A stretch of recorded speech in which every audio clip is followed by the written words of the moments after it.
Hare Krishna, everyone. Welcome back to the daily readings of Srila Prabhupada's books right here in the live studios in Hythe, Kent, Southeast England, next to the English Channel, otherwise called The Haven. Since we started reading Srila Prabhupada's books every day here, it's turned into The Haven. So welcome to The Haven. Srila Bhaktisiddhanta Saraswati Thakur, he left this poetic glorification of the Sri Caitanya-caritämrta. In due course, Mahapralaya, devastating floods, will inundate the entire universe. If you attempt to survive by swimming in that deluge, then do not neglect to take hold of Bhagavad Gita, Srimad Bhagavatam, and Sri Caitanya-caritämrta. Or, if you cannot hold all three, then release Bhagavad Gita. If necessary, you may also relinquish Srimad Bhagavatam, but under no circumstances release your hold on Sri Caitanya-caritämrta. For if this one book remains, then the flood can do no actual damage. Because after the flood has subsided, the message of Shastra can be revived from Sri Caitanya-caritämrta alone, it being the essence of all Shastra. Jai Jai Sri Chaitanya Jai Nityananda Jaya Dvaita Chandra Jaya Gaura Bhaktavinda Jaya Jaya Sri Chaitanya Jaya Nityananda Jaya Dvaita Chandra Jaya Gaura Bhaktavinda Jaya Jaya Sri Chaitanya Jaya Nityananda Jaya Dvaita Chandra Jaya Gaura Bhaktavinda. Okay, we've reached the 8th chapter of the Antya-līlā, moving right along. Rāmacandra Purī criticizes the Lord, a very instructive chapter. The following summary of the 8th chapter is given by Srila Bhaktivinoda Thakur in his Amrita Pravaha Bhashya. This chapter describes the history of the Lord's dealings with Rāmacandra Purī. Although Rāmacandra Purī was one of the disciples of Madhavendra Puri, he was influenced by dry Mayavadis, and therefore he criticized Madhavendra Puri. Therefore Madhavendra Puri accused him of being an offender and rejected him. Because Rāmacandra Puri had been rejected by his spiritual master, he became concerned only with finding faults in others and advising them according to dry Mayavad philosophy. For this reason he was not very respectful to the Vaishnavas, and later he became so fallen that he began criticizing Sri Chaitanya Mahaprabhu for his eating. Hearing his criticisms, Sri Chaitanya Mahaprabhu reduced his eating, but after Rāmacandra Puri left Jagannath Puri, the Lord resumed his usual behavior. Text 1. Let me offer my respectful obeisances to Sri Chaitanya Mahaprabhu, who reduced his eating due to fear of the criticism of Rāmacandra Puri. Text 2. All glories to Sri Chaitanya Mahaprabhu, the incarnation of the ocean of mercy. His lotus feet are worshipped by demigods like Lord Brahma and Lord Shiva. Text 3. All glories to Nityananda Prabhu, the greatest of mendicants, who bound the entire world with a knot of ecstatic love for God. Text 4. All glories to Advaita Prabhu, the incarnation of the Supreme Personality of Godhead. He induced Krishna to descend and thus delivered the entire world. Text 5. All glories to all the devotees, headed by Srivas Thakur. Sri Krishna Chaitanya Mahaprabhu is their life and soul. Text 6. Thus, Sri Caitanya Mahaprabhu at Jagannath Puri performed his various pastimes with his devotees in the waves of love for Krishna. Then a sannyasi named Rāmacandra Puri Gosai came to see Paramananda Puri and Sri Caitanya Mahaprabhu. Paramananda Puri offered respects at the feet of Rāmacandra Puri, and Rāmacandra Puri strongly embraced him. Purport. Because Rāmacandra Puri was a disciple of Madhavendra Puri, both Paramananda Puri and Caitanya Mahaprabhu offered him respectful obeisances. Srila Bhaktisiddhanta Saraswati Thakur comments that although Rāmacandra Puri was naturally very envious, and although he was against the principles of Vaishnavism, or in other words, against the principles of the Supreme Personality of Godhead and his devotees, common people nevertheless addressed him as Goswami or Gosai, because he was superficially in the renounced order and dressed like a sannyasi. In the modern age, the title Goswami is used by a caste of grihastas, but formerly it was not. Rupa Goswami and Sanatana Goswami, for example, were called Goswami because they were in the renounced order. Similarly, because Paramananda Puri was a sannyasi, he was called Puri Gosai. By careful scrutiny, therefore, one will find that Goswami is not the title for a certain caste. Rather, it is properly the title for a person in the renounced order. Text 9. Sri Caitanya Mahaprabhu also offered obeisances unto Rāmacandra Puri, who then embraced him and thus remembered Krishna. Purport. Sri Caitanya Mahaprabhu offered obeisances to Rāmacandra Puri in consideration of his being a disciple of Srila Madhavendra Puri, the spiritual master of his own spiritual master, Ishvara Puri. When a Vaishnava sannyasi meets another Vaishnava sannyasi, they both remember Krishna. Even Mayavadi sannyasis generally remember Narayana, who was also Krishna, by saying Om Namo Bhagavate Narayanaya or Namo Narayanaya. Thus it is the duty of a sannyasi to remember Krishna. According to Smriti Shastra, a sannyasi does not offer obeisances or blessings to anyone. It is said, sannyasi nirashir nirnamaskriya. A sannyasi should not offer anyone blessings or obeisances. Text 10. The three of them talked about Krishna for some time, and then Jagadananda came and extended an invitation to Rāmacandra Puri. Text 11. A large quantity of the remnants of food from Lord Jagannath was brought in for distribution. Rāmacandra Puri ate sumptuously, and then he wanted to find faults in Jagadananda Pandit. 12. After finishing the meal, Rāmacandra Puri requested, "My dear Jagadananda, please listen. You eat the food that is left." 13. With great eagerness, Rāmacandra Puri seated Jagadananda Pandit and personally served him prasadam. 14.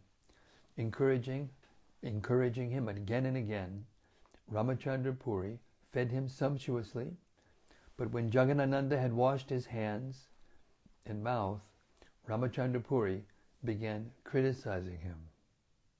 Text 15. "I have heard," he said, "that the followers of Caitanya Mahaprabhu eat more than necessary. Now I have directly seen that this is true." 16. Feeding a sannyasi too much breaks his regulative principles, for when a sannyasi eats too much, his renunciation is destroyed. 17. The characteristic of Rāmacandra Puri was that first he would induce someone to eat more than necessary, and then he would criticize him. Text 18. Formerly, when Madhavendra Puri was at the last stage of his life, Rāmacandra Puri came to where he was staying. Madhavendra Puri was chanting the holy name of Krishna, and sometimes he would cry, "Oh my Lord, I did not get shelter at Mathura." 20. Then Rāmacandra Puri was so foolish that he fearlessly dared to criticize his spiritual master. 21. If you are in full transcendental bliss, he said, you should now remember only Brahman. Why are you crying? Purport. As stated in the Bhagavad Gita, Brahma Bhuta Prasanatma, a Brahman realized person is always happy. Nashochati, Nakangshati. He neither laments nor aspires for anything. Not knowing why Madhavendra Puri was crying, Rāmacandra Puri tried to become his advisor. Thus he committed a great offense, for a disciple should never try to instruct his spiritual master. Text 22. Hearing this instruction, Madhavendra Puri, greatly angry, rebuked him by saying, "Get out, you sinful rascal." Purport. Rāmacandra Puri could not understand that his spiritual master, Madhavendra Puri, was feeling transcendental separation. His lamentation was not material. Rather, it proceeded from the highest stage of ecstatic love of Krishna. When he was crying in separation, "I could not achieve Krishna, I could not reach Mathura," this was not ordinary material lamentation. Rāmacandra Puri was not sufficiently expert to understand the feelings of Madhavendra Puri, but nevertheless he thought himself very advanced. He advised him to remember Brahman, because Rāmacandra Puri was latently an impersonalist. Madhavendra Puri understood Rāmacandra Puri's position as a great fool, and therefore immediately rebuked him. Such a reprimand from the spiritual master is certainly for the betterment of the disciple. Text 23. O my Lord Krishna, I could not reach you, nor could I reach your abode, Mathura. I am dying in my unhappiness, and now this rascal has come to give me more pain. 24. Don't show your face to me. Go anywhere else you like. If I die seeing your face, I shall not achieve the destination of my life. 25. I am dying without achieving the shelter of Krishna, and therefore I am greatly unhappy. Now this condemned foolish rascal has come to instruct me about Brahman. 26. Rāmacandra Puri was thus denounced by Madhavendra Puri. Due to this offense, gradually material desire appeared within him. Purport. The word vasana, material desires, refers to dry speculative knowledge. Such speculative knowledge is only material. As confirmed in Srimad Bhagavatam 10.14.4, a person without devotional service who simply wants to know things, kevala bodha labdaye, gains only dry speculative knowledge, but no spiritual profit. This is confirmed in the Bhakti Sandarbha 111, wherein it is said, Jivan mukta api punaryanti sangsara vasana yadyachinta mahashaktau bhagavat aparadinaha. Even though one is liberated in this life, if one offends the Supreme Personality of Godhead, he falls down in the midst of material desires, of which dry speculation about spiritual realization is one. In his Laghu Toshani commentary on Srimad Bhagavatam, 10.2.32. Jiva Goswami says, Jivan mukta apipunar bandhanam yanti karma bihi yajyachintat mahashaktau bhagavat aparadinaha. Even if one is liberated in this life, he becomes addicted to material desires because of offenses to the Supreme Personality of Godhead. A similar quotation from one of the Puranas also appears in the Vishnu Bhakti Chandrodaya. Jivan mukta prapadyante kvachit sangsaravasanam yogino na vilipyante karmabhir bhagavat padaha. Even liberated persons sometimes fall down to material desires, but those who fully engage in devotional service to the Supreme Personality of Godhead are not affected by such desires. These are references from authoritative, revealed scriptures. If one becomes an offender to his spiritual master or the Supreme Personality of Godhead, he falls down to the material platform to merely speculate. Text 27.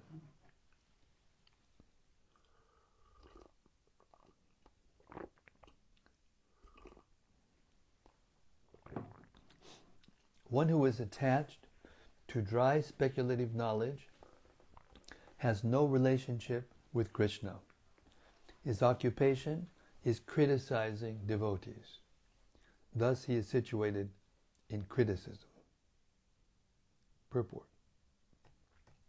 Srila Bhaktisiddhanta Saraswati Thakur has explained in his Anubhashya that the word nirbandha indicates that Rāmacandra Purī had a steady desire to criticize others.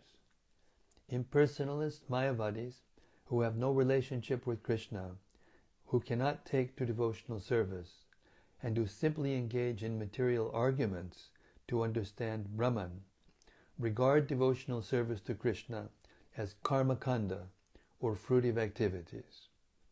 According to them, devotional service to Krishna is but another means for attaining dharma, artha, kama, and moksha. Therefore they criticize the devotees for engaging in material activities. They think that devotional service is Maya, and that Krishna or Vishnu is also Maya. Therefore they are called Mayavadis.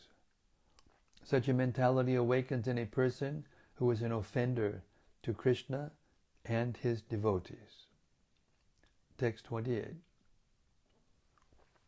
Ishvara Purī, the spiritual master of Sri Caitanya Mahaprabhu, performed service to Madhavendra Purī, cleaning up his stool and urine with his own hand. Text 29.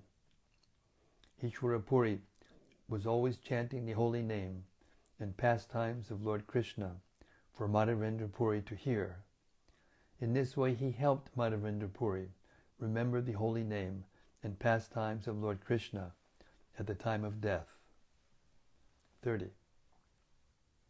Pleased with Ishvara Purī, Madhavendra Purī embraced him and gave him the benediction that he would be a great devotee and lover of Krishna. 31.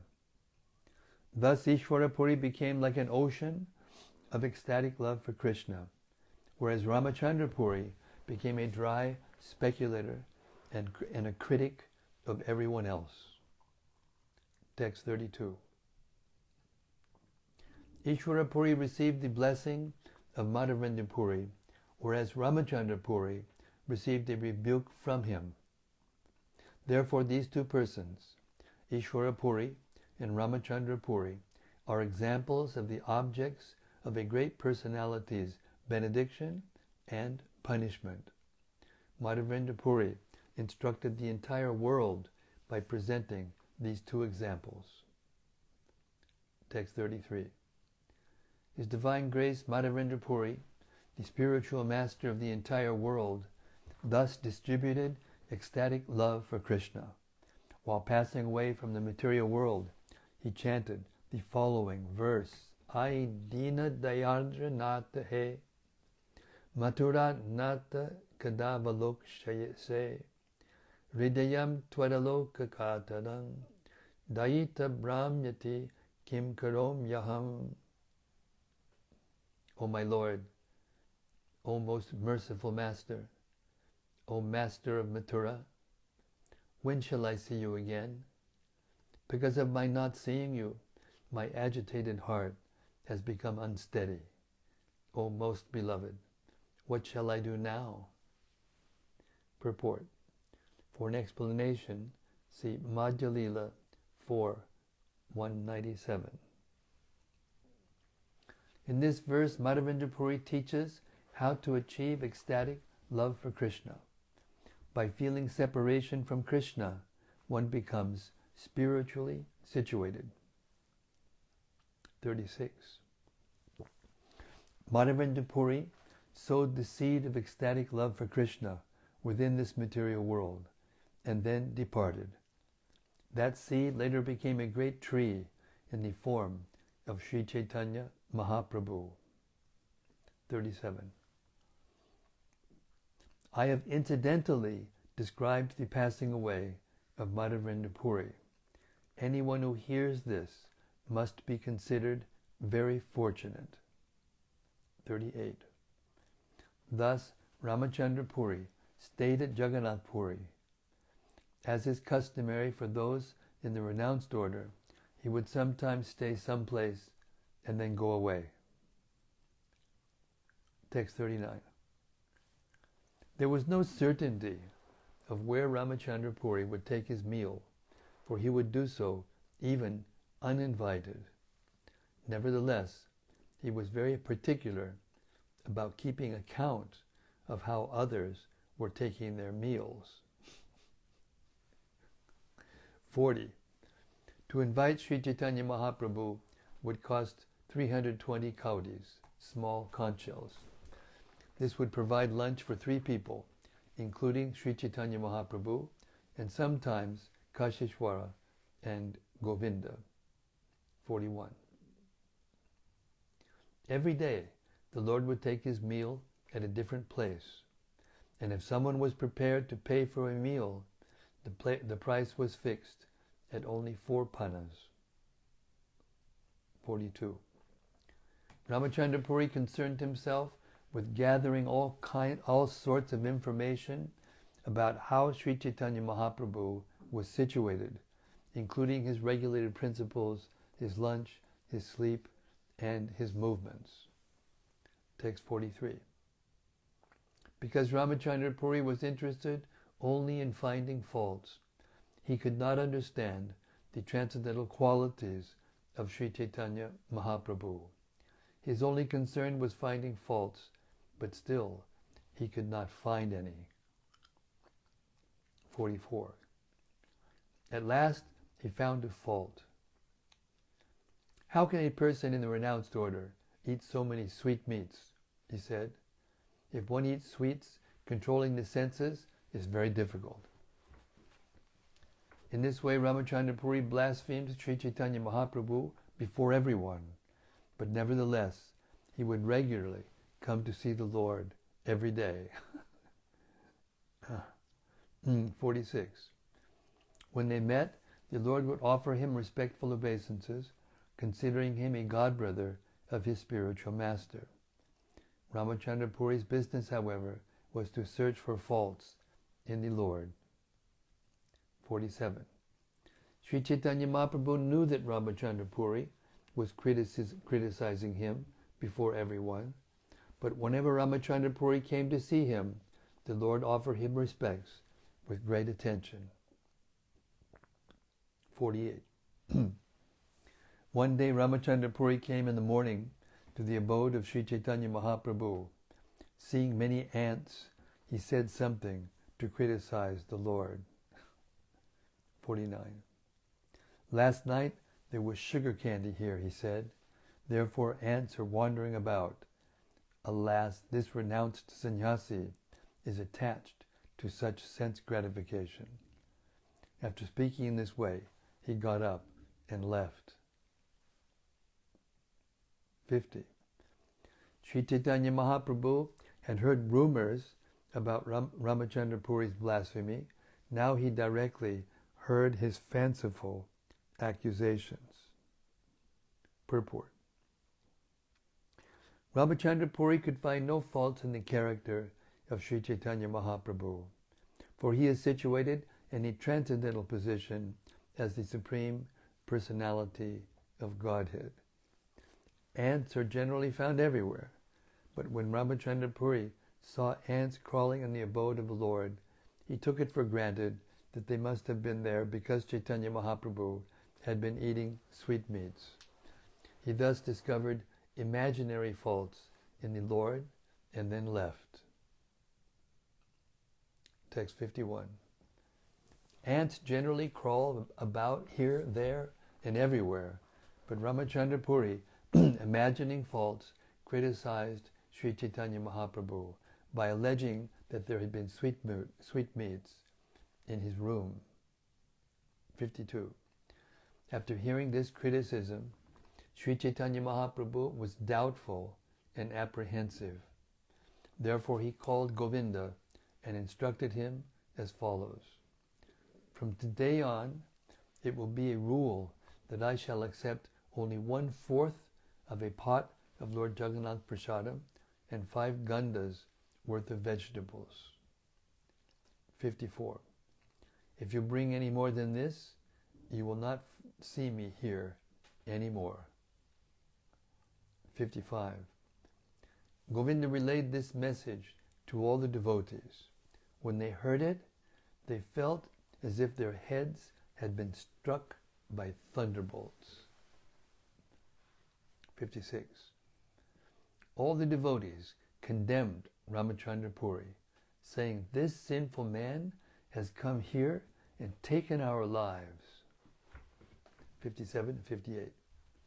That day a Brahmana extended an invitation to Sri Chaitanya Mahaprabhu. When Govinda accepted only 5 gandas worth of vegetables and 1/4 of a pot of rice, the Brahmana, in great despair, struck his head with his hand and cried, "Alas, alas!" Text 59. Sri Chaitanya Mahaprabhu ate only half of the rice and vegetables, and whatever remained was taken by Govinda. 60. Thus both Sri Chaitanya Mahaprabhu and Govinda ate only half the food they needed. Because of this, all the other devotees gave up eating. 61. Sri Chaitanya Mahaprabhu ordered Govinda and Kashishwar, "You may both take alms elsewhere to fill your bellies." 62. In this way, some days passed in great unhappiness. Hearing of all this, Rāmacandra Puri went to see Sri Chaitanya Mahaprabhu. Sri Chaitanya Mahaprabhu offered his obeisances to Rāmacandra Puri, worshipping his feet. Then Rāmacandra Puri smiled and spoke to the Lord. Rāmacandra Puri advised, "It is not the business of a sannyasi to gratify his senses. He should fill his belly some way or other. 65. I have heard that you have cut your eating in half. Indeed, I see that you are skinny. Such dry renunciation is also not the religion of a sannyasi." With him it was damned if you do and damned if you don't, no matter what you did. Text 66.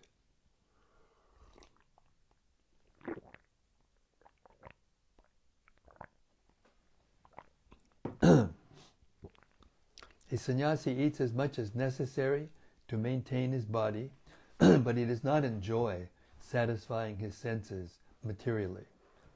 Thus a sannyasi becomes perfect in his spiritual advancement in knowledge. Lord Krishna said, "My dear Arjuna, one cannot perform mystic yoga if he eats more than necessary or needlessly fasts, sleeps and dreams too much, or does not sleep enough. One should eat and enjoy his senses As much as necessary, one should properly endeavor to execute his duties, and one should execute his sleep, and one should regulate his sleep and wakefulness. Thus one can become freed from material pains by executing mystic yoga. Purport. This is a quotation from the Bhagavad Gita 6:16 and 17. Sri Caitanya Mahaprabhu then humbly submitted, I am just like an ignorant boy, and I am like your disciple. It is my great fortune that you are instructing me. 70. Hearing this, Rāmacandra Purī got up and left. He also heard from various sources that all the devotees of Sri Caitanya Mahaprabhu were eating half as much as usual. The next day, Paramananda Puri and the other devotees approached Sri Caitanya Mahaprabhu with great humility and submission.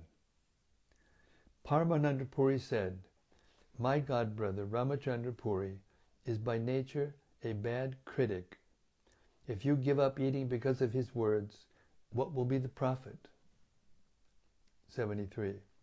It is the nature of Rāmacandra Puri that first he lets one eat as much as he has desired, and if he does not eat more than necessary, with great attention he makes him eat more. 74. In this way he induces a person to eat more than necessary, and then Rāmacandra Puri directly criticizes him, saying, You eat so much. How much money do you have in your treasury? Text 75.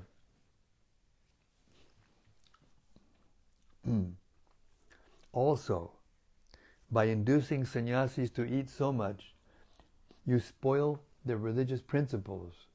Therefore, I can understand that you have no advancement. 76. It is Rāmacandra Puri's business to inquire always about how others are eating and conducting their daily affairs. 77. The two kinds of activities rejected in the revealed scripture constitute his daily affairs. The two kinds of activities rejected in the revealed scriptures constitute his daily affairs. 78. One should see that because of the meeting of material nature and the living entity, the universe is acting uniformly. Thus one should neither praise nor criticize the characteristics or activities of others. Nice verse. Para svabhava karmani na prashem sen nagarayat vishwam ekatmakam pashyan prakritya purushena cha. One should see that because of the meeting of material nature and the living entity, the universe is acting uniformly. Thus one should neither praise nor criticize the characteristics or activities of others. Purport. This verse from Srimad Bhagavatam 11.28.1 was spoken by Lord Krishna to Uddhava. Text 79.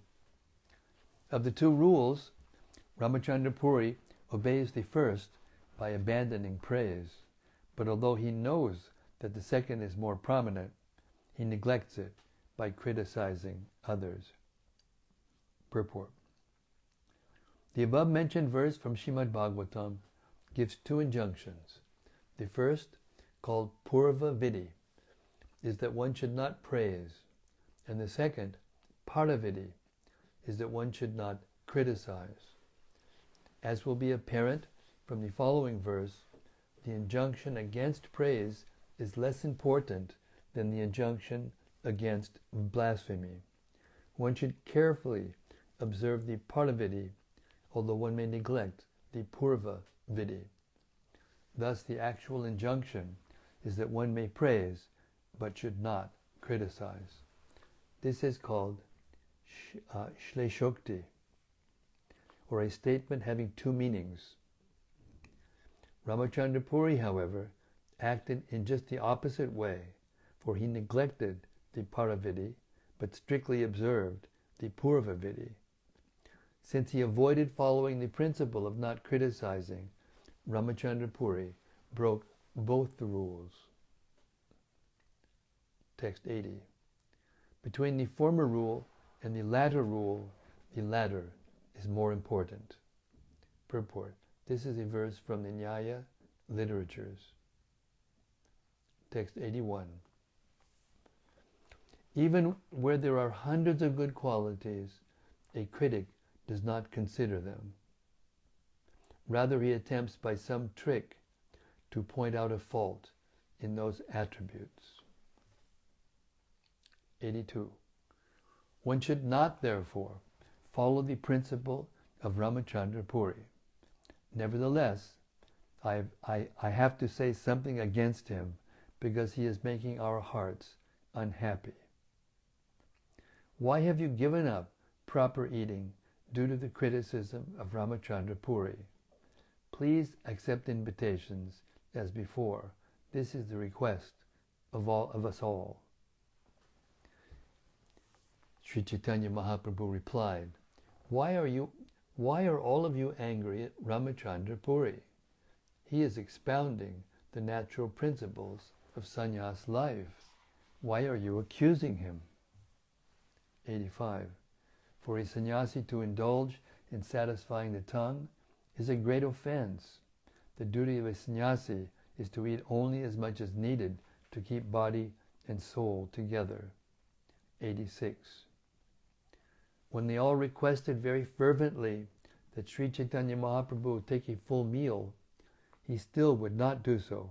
Instead, he responded to their request by accepting half as much as usual.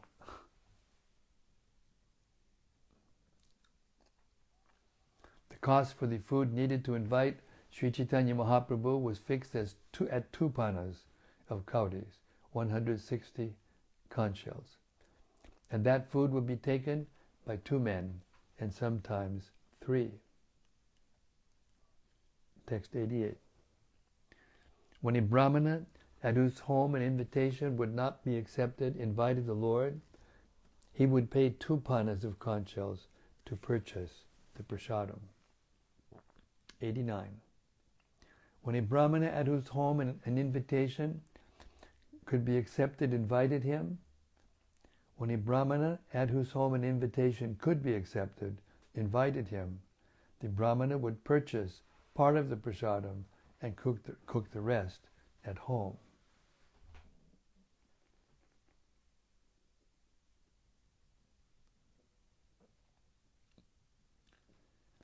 Even on a day when Sri Chaitanya Mahaprabhu was invited to dine by others, if Gadadhar Pandit Bhagavanacharya or Sarvabhauma Bhattacharya invited him, Sri Chaitanya Mahaprabhu had no independence. He would accept their invitations as they desired. Sri Chaitanya Mahaprabhu actually descended to give happiness to the devotees. Thus he behaved in whatever way fit the time and circumstances.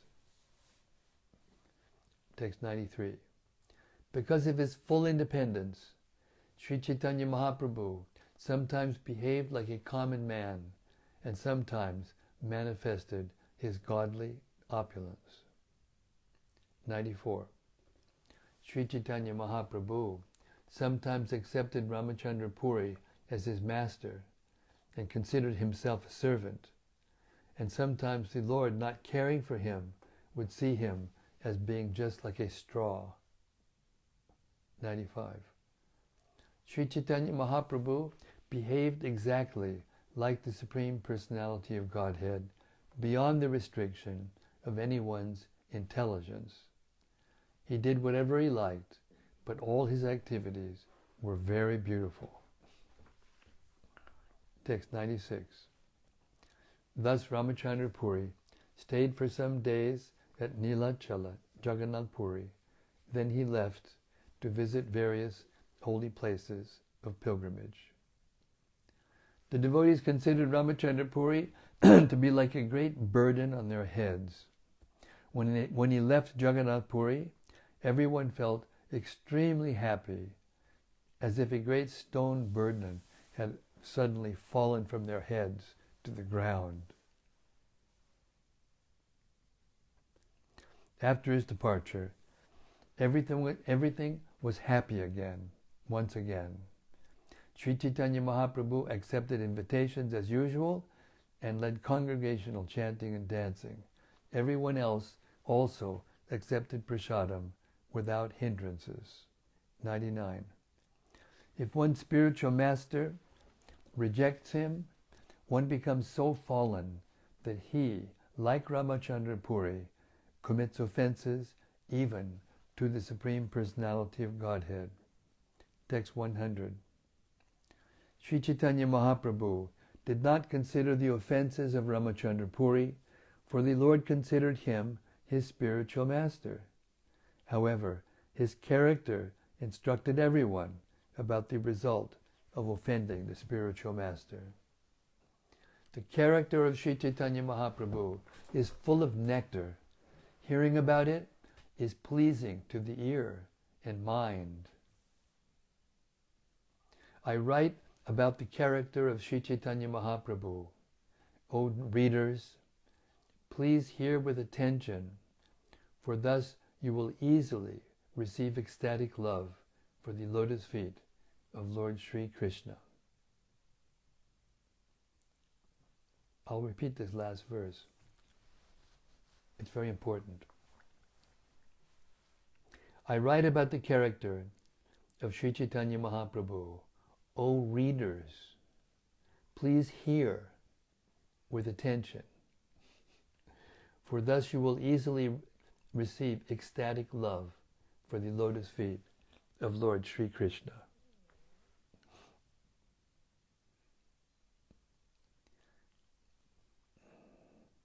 Sri Rupa Raghunatha Padiyara Ash Caitanya-caritämrta Kahe Krishna Das. Praying at the lotus feet of Sri Rupa and Sri Raghunath, always desiring their mercy, I, Krishna Das, narrate Sri Caitanya-caritämrta, following in their footsteps. Thus end the Bhaktivedanta purports to Sri Caitanya-caritämrta, Antya-līlā, 8th chapter, describing how the Lord reduced his eating in fear of the criticism of Rāmacandra Puri. Jai Sri Chaitanya Mahaprabhu, the tolerance of Sri Chaitanya Mahaprabhu's devotees, and Madhavendra Puri ki Jai, Sri Ishwara Puri ki Jai, Rāmacandra Puri, boo. Hare Krishna. Okay, exactly 8 o'clock. Please, grace my ears with reflections, comments, and discussion.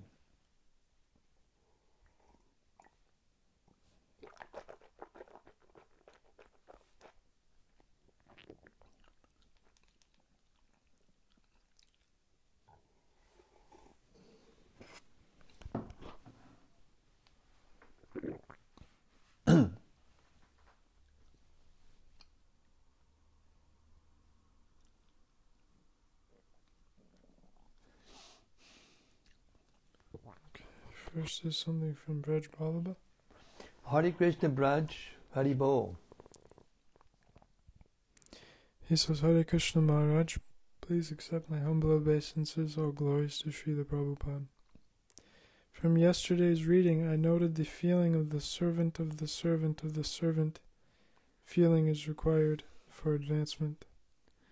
My question is, how does one feel this way without feeling low, like low self-esteem? I'm very material, it seems, as I think like this. Thank you. Well, how one does feel himself lower, but he's actually higher. And this is the nature of spiritual pastimes, spiritual activity.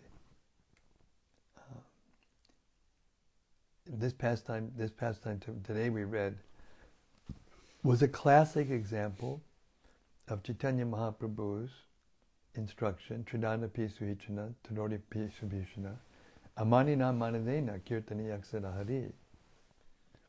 Not only does one feel lower than the straw in the street, or more humble than the straw in the street, but also more tolerant than a tree, and he offers respect to everyone, even if there's no respect in return. So Chaitanya Mahaprabhu he always followed the proper spiritual etiquette, no matter what. But as far as, being the servant of the servant of the servant of the servant, a person feels most fortunate, a devotee, a pure devotee, feels most fortunate to be able to serve the servant of the servant of the servant. So although in one sense he may feel humble, in another sense he feels fortunate. So anyway, these are seemingly conflicting characteristics, but they're not, because this is devotional service to Krishna. And in devotional service to Krishna, even contradictory things are reconciled in the Lord, in devotional service to the Lord. And Lord Chaitanya here again today recognized or reconciled and paid obeisances to Rāmacandra Purī, even though he was a rascal, because he was the spiritual master, the god brother of his spiritual master. He was very strict about the etiquettes.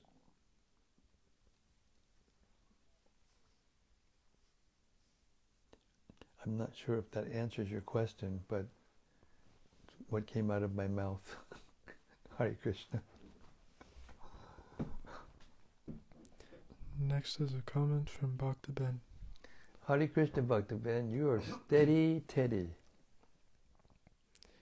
He says, Rāmacandra Purī seems to be in Maya, even according to the Mayavadi description. If devotional service is Maya, then why is he so obsessed with the activities of the devotees? Because he's in Maya.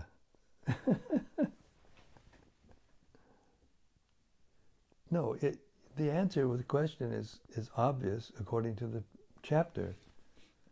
He became the object of scorn of his own spiritual master.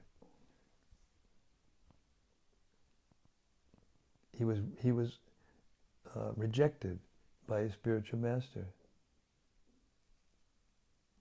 because he tried to instruct his spiritual master.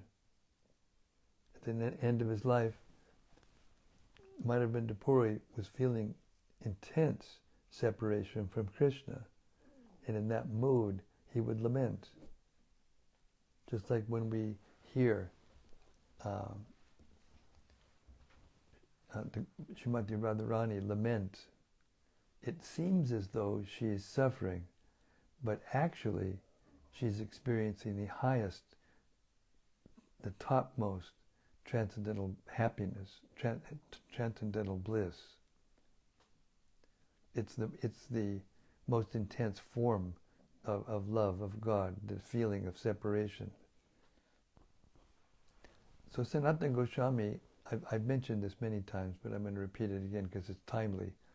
It answers this question very nicely. Sanatana Goswami gave the example of ice that is brought down in temperature until it is very cold, like dry ice. It has this kind of vapor coming off of it. It almost looks like fog coming off of it.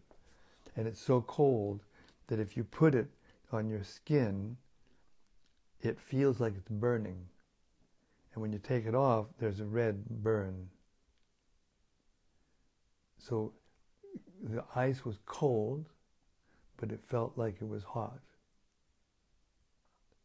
So in the same way, when the suffering, the apparent symptoms of suffering that pure devotees go through in separation from Krishna are actually the topmost feelings of transcendental happiness. And you can't understand it by logic and reasoning. If you try, you'll fail. You just have to accept it like it is.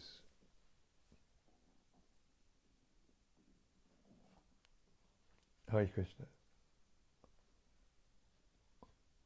And if you accept it as it is, without argument or without doubting, then you can understand it.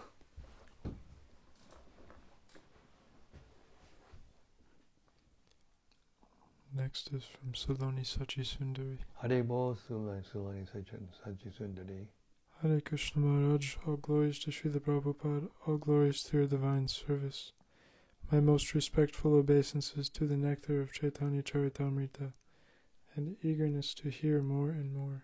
Hare Krishna.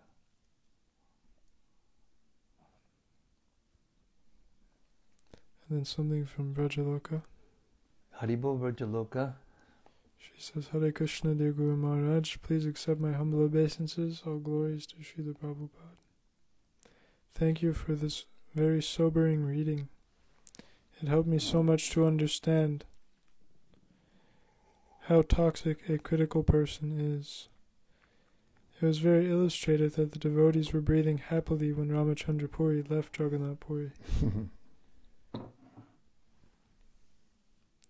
What needs to be learned for our own lives from the behavior of Sri Chaitanya Mahaprabhu, that he took the criticism of a debugging person so seriously and behaved so humbly with such a rascal. And she has a second comment. I heard that the relationship between a guru and a disciple is eternal. What happens when a guru rejects his disciple, or vice versa? Is this eternal relationship broken, or are they just moving away from each other for life? How exactly is this eternal relationship between a guru and a disciple? It's a pastime of Madhavendra Puri. It's a pastime of Madhavendra Puri in order to instruct the world. Just like Junior Haridas, Lord Chaitanya rejected him, apparently, but he accepted him. After he committed suicide, he approached Lord Chaitanya in a spiritual form and sang to him, and he accepted his singing and his service, and he was happy, satisfied.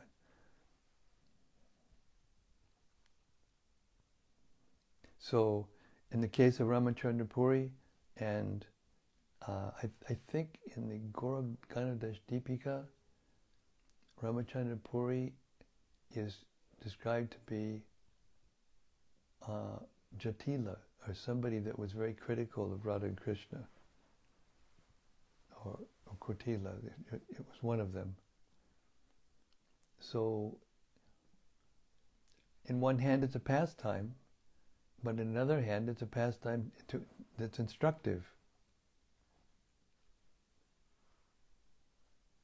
And the eternal relationship between the spiritual master and the disciple is there, but if a person becomes so offensive that the spiritual master rejects like that, then that's it, relationship's finished. And that's why there's no more connection, and that's why the Rāmacandra Puri can act like he did in front of Chaitanya Mahaprabhu. Hare Krishna. Another comment from Bhaktaben. He says, I have found myself bound in a fault-finding mentality like Rāmacandra Puri, so covered in the boils of envy of another that I have searched desperately to find some fault with them. Such a mentality is truly damned if you do, damned if you don't. I pray to Lord Chaitanya that my critical nature is cured before it's too late. Hare Krishna. Bhaktaben, I'm sure just by your desire it's already done. Hare Krishna.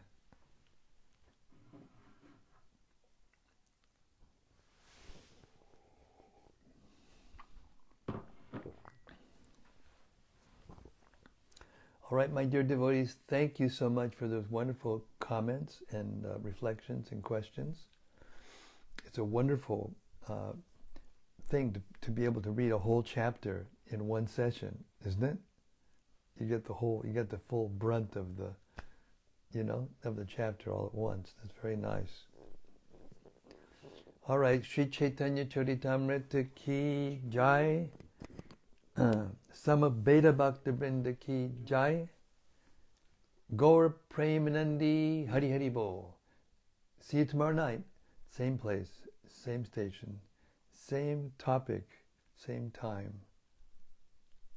Transcendental ecstasy. In the midst of the pandemic, in the midst of the political uproar, in the midst of everything, transcendental hearing and chanting is the medicine, the true medicine to be happy in this world. Hare Krishna. See you tomorrow.